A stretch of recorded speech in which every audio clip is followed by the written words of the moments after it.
யாரை கொண்டாட வேண்டும்? சார், நமக்கு பிடிச்சவங்களை நம்ம எப்பவுமே கொண்டாடுவோம். சோஷியலா மக்களுக்கு நல்லது செஞ்சவங்களும் கொண்டாடுவோம். ஆனா நாம கொண்டாட மறந்த ஒருத்தரை பத்தி தான் இன்னைக்கு நம்ம பார்க்க போறோங்க. அவரு 310 வாரம் வேர்ல்ட்ஸ் நம்பர் 1 பிளேயரா இருந்தாங்க. அப்படி 310 வாரம் வேர்ல்ட்ஸ் நம்பர் 1 பிளேயரா இருக்கும் போதே அந்த கேமை விட்டு ரிட்டையர்டும் ஆகிறாரு. அதுக்கெல்லாம் உண்மையிலே பெரிய கட்ஸ் வேணும். தன்னுடைய துறையில ஒரு உயர்ந்த நிலையில் இருக்கும் போதே ரிட்டையர்மெண்ட் வாங்கிட்டு வர்றதுன்றதெல்லாம் ஒரு பெரிய விஷயம். ஸோ அவர் அந்த ஏஜ்ல ரிட்டையர் ஆகிறான்னு முடிவு பண்ணி அந்த கேமை விட்டு ரிட்டையர் ஆகிறாருங்க. அவர் தான் ரோஜர் ஃபெடரர். நம்ம ஏன் ரோஜர் ஃபெடரரை கொண்டாடணும்? 2004 சுனாமி கடலூர்ல அதிகமான பாதிப்பு ஏற்படுது. அப்ப அங்க கலெக்டரா இருந்தவர் ககன்தீப் சிங். ககன்தீப் சிங்கும் ஈரான் நடராஜன் சொல்லக்கூடிய ஒரு சமூக ஆர்வலரும் சேர்ந்து மொத்தம் 412 குழந்தைகளை கண்டுபிடிக்கிறாங்க. சுனாமியால பாதிக்கப்பட்ட குடும்பங்கள்ல இருந்து. அந்த குழந்தைகளுக்கு அப்பா கிடையாது, அம்மா கிடையாது, அண்ணன் தம்பி யாருமே கிடையாது. அவங்க அனாதையா தவிக்கிறாங்க. அந்த குழந்தைகளை காப்பாத்தி கேம்ப் கூட்டிட்டு வந்துடுறாங்க. இந்த 412 குழந்தைகளுக்கும் என்ன நல்லது செய்யலாம் அப்படின்னு யோசிக்கும் போது அப்போ நான் நல்லது செய்யறேன்னு வந்து நின்னவர் தான் ரோஜர் ஃபெடரர். நம்ம எத்தனையோ பேரை சூப்பர் ஸ்டார், சுப்ரீம் ஸ்டார் நிறைய கொண்டாடி இருக்கோம். அவங்கெல்லாம் கூட அன்னைக்கு அங்கே வரல.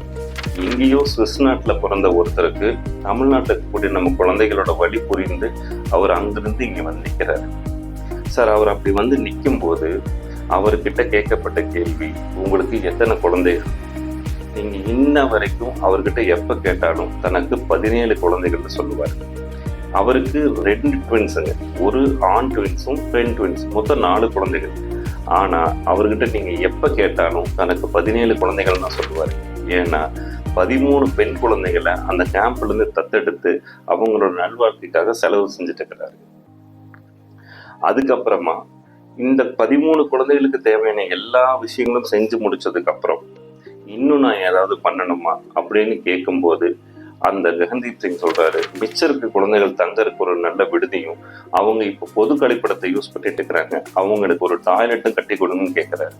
அப்படி கேட்கும்போது அவரு, ஏன் இந்த குழந்தைகளுக்கு ஒரு லைப்ரரி கட்டி கொடுக்க சொல்லி நீங்க என்கிட்ட கேட்கல அப்படிங்கிறார். ஒரு நூலகத்தோட அருமையை அவருக்கு ரொம்ப உணர வச்சது அவருடைய குழந்தை பருவம் தான்.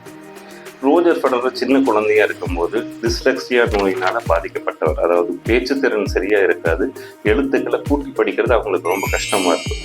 அந்த மாதிரி ஒரு குழந்தையா இருந்தவர் டென்னிஸ்ங்கிற கேமையை தான் தங்கியிருந்த ஊர்ல ஒரு லைப்ரரி மூலியமா தான் தெரிய வருது. நூலகத்துல இப்போ டென்னிஸ்னு ஒரு கேம் இருக்குன்னு தெரிஞ்சுக்கிறாரு. அதுக்கப்புறமா அதை போய் கத்துக்கிறாரு, விளையாடுறாரு, வேர்ல்ட்ஸ் நம்பர் 1 பிளேயரா வருது.